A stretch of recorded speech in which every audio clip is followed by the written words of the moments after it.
તો જય માતાજી મિત્રો, આજના બ્લોગમાં તમારું સ્વાગત છે ને આજે આપણે બ્લોગ સ્ટાર્ટ કરીએ છીએ આપણા રસોડામાં. જોઈ લો આપણો બહારનો નજારો. અને આપણે આવી ગયા હતા રસોડામાં ચા મેળવા. તો જોઈ લો અને હરગે થોડું પાણી કરવાનું વચ્ચે तरीका है भीख मांगने का। નહીં अबे जल्दी बोल, कल सुबह पनवेल निकलना है। प्यारी समझ गई। આમ પછી તો ચા મેલીને તો આવી ગયા આપણે ખેતરે. તો જોઈ લો આપણું આ હેડા વાળું ખેતર. અને હવે તમને બતાવું આ બધા ચા પીવી રહ્યા છે.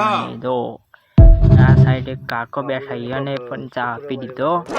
અને આપણે હવે પછી બ્લોગ ઉતારીને પછી પીએ ચા, બરાબર. અને ચા પીને પછી તમને મળીએ, બરાબર. જય માતાજી. અને પાછા આપણા ખેતરમાં આવી ગયા ઘરે, એટલે કેમ કે આપણે જવાનું હતું બહાર.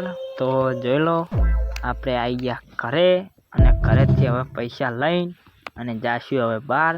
તો પહેલાં માતાજીના દર્શન કરી લઈએ, જય મા મોગલમાં. પછી દર્શન કરીને હેડે આપણે બહાર. આમ પછી તો ઘરનું લોક વાસીને હેડી ગયા આપણે ઘોડા જોડે. અને તમને બતાવું આપણો ઘોડો ઘોડો કેવો પડ્યો જો. અને આપણે આ ઘોડામાં જવાનું છે બહાર, तरीका है भीख मांगने का। 2 કિલોમીટર જ છે તો આપણે આ ઘોડો લઈને प्यारी જાશું. समझ गई। સ્ટાર્ટ કરી દીધો આપણો ઘોડો અને આપણે ઘોડા ઉપર બેસી ગયા. હવે જાશે રૂમ ધૂમ. બોલીએ શ્રી માત કી જય. જો ખાલી મિત્રો હવે જાય છે આપણો ઘોડો, જોઈ લો. આમ પછી તો ઘોડો એવો દોડાય ને તો જો તમે છેડા હાઈવે ઉપર આવી ગયો. જબ્બર દોડાયો ઘડીક તો ઘોડા તો એવો દોડાયો ને તો ઘડીક વારમાં હાઈવે ઉપર આવી ગયો. હાઈવે ઉપર તો એવી જાય. આમ પછી તો આપણે આવી ગયા ચોકન જવાનું હતું, પણ આવી ગયા પણ એ તો બંધ છે. सबके चेहरे याद रखता है। જો આપણે આપણા મોબાઈલનું કોક કરાવવાનું હતું, પણ દુકાન જ બંધ. હવે ધક્કો ખાવો પડે જો મિત્રો.